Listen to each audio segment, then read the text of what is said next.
Hey guys, so I haven't done this for a little while and a few things have kind of changed a little bit.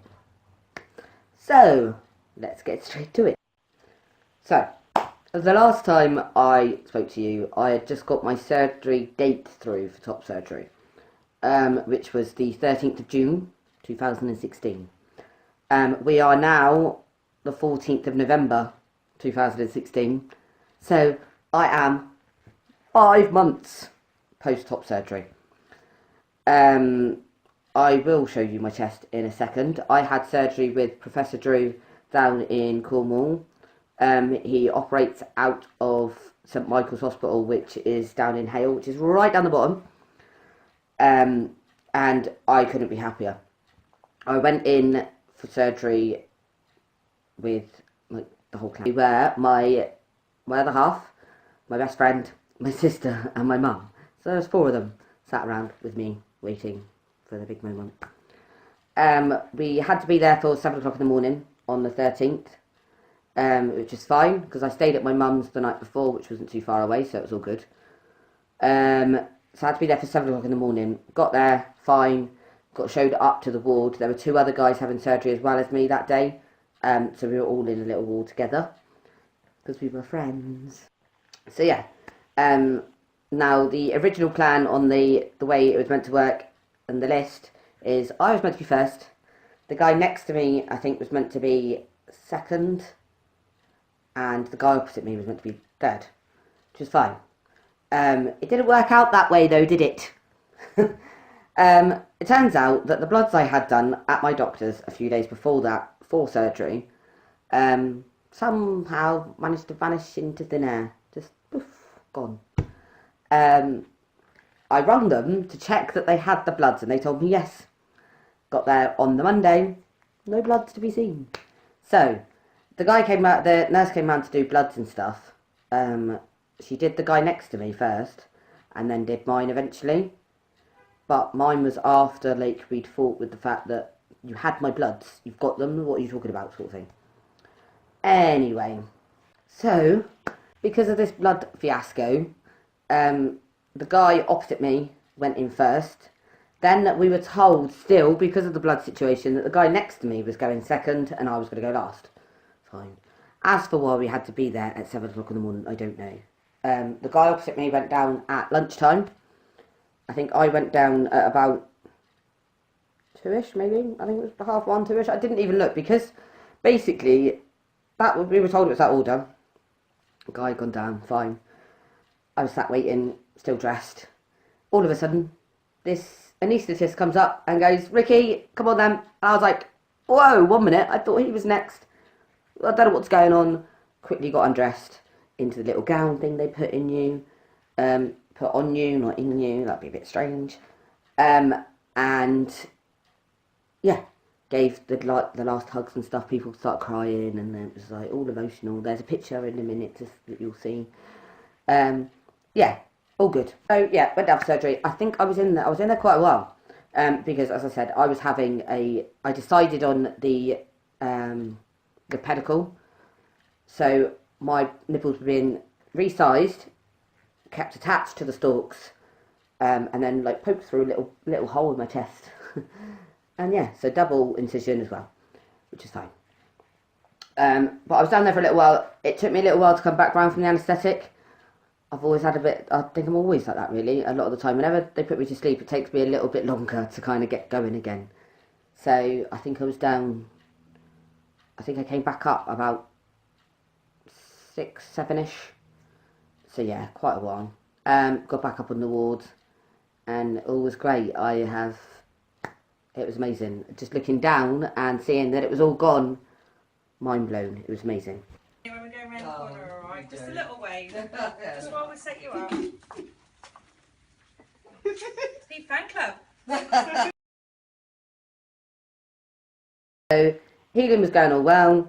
I did notice the next day I had a slightly bit of a lump here, which turned out to be a slight hematoma, which was fine.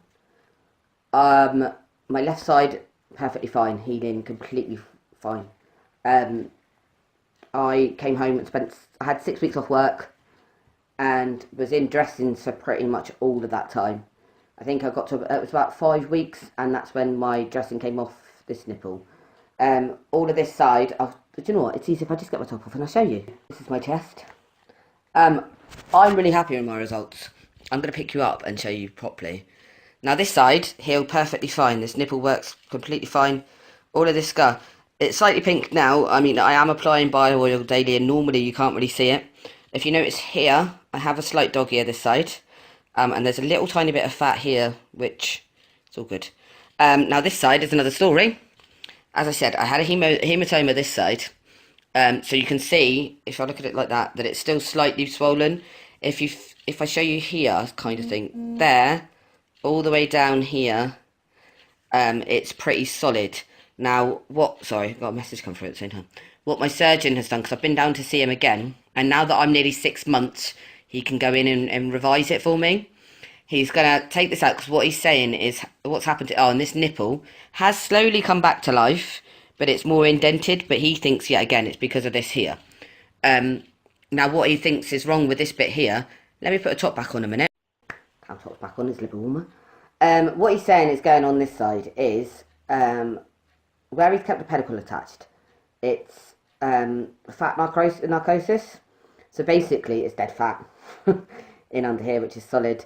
So I'm having revision, and I've got a date for revision on the 12th of December, where what he's going to do is he's going to go in and literally just scrape out that fat bit. He's going to get rid of the dog ear that's here, and the dog ear this side, and that little bit of fat here. It's less intrusive, apparently, than my last surgery, and it's great. I didn't really show you, but when I lift my arms up like this, let's see if I can do it with top, you can't really notice it. So, and it's only when I'm really sat down that you notice it here. When I'm stood up, mind the belly, when I'm stood up, you don't notice it as well either. And as I said, I'm really happy with my results anyway. I've been out, like, all of the summer. I did Pride topless with Finn, which was amazing. To be out in public topless was just mind-blowing. So yeah, I did all the summer pretty much topless. If I wasn't topless, I had some sort of little like wife beater vest top thing on, which showed like all hang sort of. Do you know what I mean? And no one questioned it. No one noticed it. It's only because I know it's there. Now, my surgeon's really, really good in the fact that you don't have to fight him for revision. I wasn't even that bothered at first about it, but I went down and saw him because he does checkups. Like he's been doing monthly checkups with me. I'm driving down there on a monthly basis. He checks it all. Yeah, cool, go away, sort of thing. Fine.